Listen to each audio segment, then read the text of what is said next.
وایي ما ته په لمانځه کې وسوسې راځي چې اودس مې محسوس شو. ګورې دا اوداسي کې د ابو سعید هو حدیث دی، هغه فرمایي وایي نبي علیه السلام فرمایي چې د یو شیطان دی د هغو کار دا دی چې د سړي لمونځ وکړي. غالبا د هغه نوم ولیحان دی که چیش دی، د دغه شیطان کار دا دی، د ده ډیوټي ده چې دا لمونځ وکړي. هغه څنګه ډیوټي کوي؟ په حدیث شریف دا د حدیث شریف الفاظ دي، وایي کله کله دا د ذکر په سلوک کې د بولو کوچني بولو ځای په دې کې ورپوکي چې ورپوکي دی چې وایي کترا راغله هېڅ شی نه بارانه په لمانځه کې هم لاس به ووهي دغه هم ووهي نه دې ګوري چې ولې کترا راغلی ده که ده.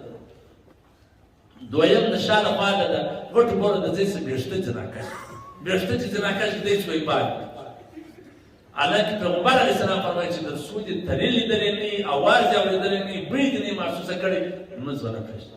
دا کار د دغه شیطان وایي دې ته توجه مو ورکړو چې سم دم دغه سوی نه وي، نه یې ما چې ویښته څه دی چې دی چې وایي کار ته راغلی. هسې هغه دا صفاتونه شیطاني وسوسې